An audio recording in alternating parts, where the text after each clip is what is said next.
lagay ng ating panahon. Kaugnay pa rin po ito ng Bagyong Ferdy na signal number 4 na sa area ng Batanes. May kasama po natin sa linya si Ginoong Nathaniel Cruz, GMA Resident Meteorologist. Mang Tani, magandang hapon po sa inyo. Magandang hapon, Jiggy. Mang Tani, so far, kumusta na po ang tinatahak ng Bagyong Ferdy? Well, Jiggy, talagang papalapit ang malakas sa Bagyong Ferdy dyan sa may Batanes Province. At sa katunayan ay halos 165 kilometers na lamang ang layo nito dyan sa may silangan ng Basco, Batanes. At taglay pa rin ito, Jiggy, yung pinakamalakas na hangin na 215 kilometers per hour malapit sa gitna at bugso na umaabot ng 250 kilometers per hour. At ang kanyang kilos, inaasahang magpapatuloy ang galaw nitong west-northwest, 24 kilometers per hour. Kaya Jiggy, sa kanyang bilis na yan ay posibleng mamayang gabi o bukas ng madaling araw ay dumadaan na ito dito sa may probinsya ng Batanes, Jiggy.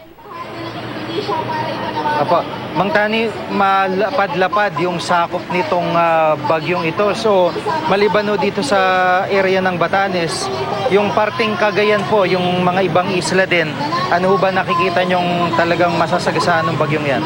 Maliban kasi, at dahil sa lakas nito, Jiggy, yung unahin natin yung signal na kung saan signal number 4 nga ang nakataas ngayon sa Batanes. At ibig sabihin niya na ulitin natin, Jiggy, yung panganib na dulot ng storm surge o yung daluyong.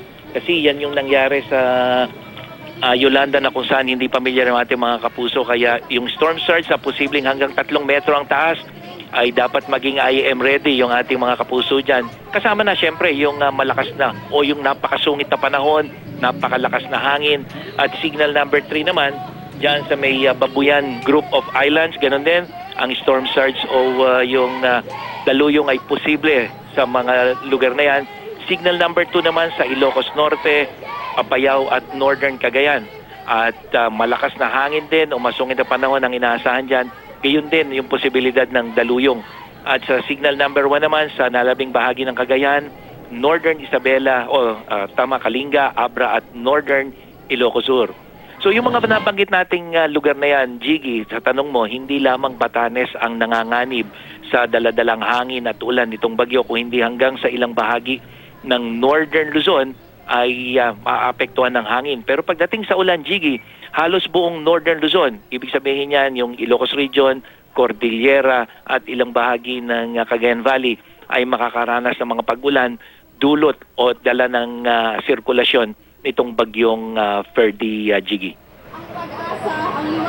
Opo, so marirecommend nyo mas mainam na yung coastal areas lumikas muna mula doon yung mga kababayan po natin.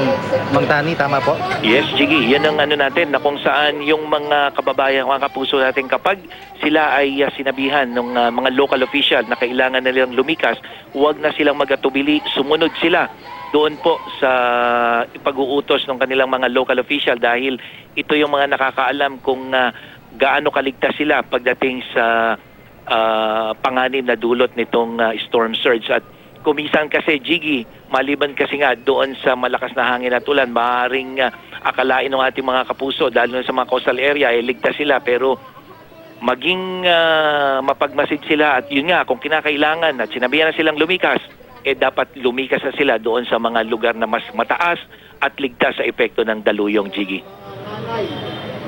Apo, Mang Tani, yung pangalawang bagyo, itong pagpumasok ng PAR ay tatawaging Hiner. Ano na ho update dito? Well, sa ngayon, Jiggy, ito ay nasa labas pa rin ng Philippine Area of Responsibility at nasa layong mahigit 1,000 kilometro pa sa may silangan ng Luzon.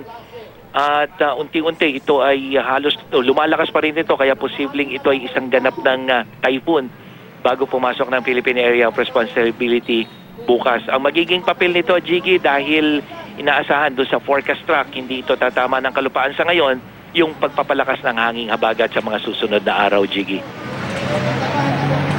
Maraming salamat po sa pagkakataon si Ginoong Nathaniel Cruz, GMA Resident Meteorologist. Mang Tani, thank you. Maraming salamat din, Jiggy, at magandang hapon.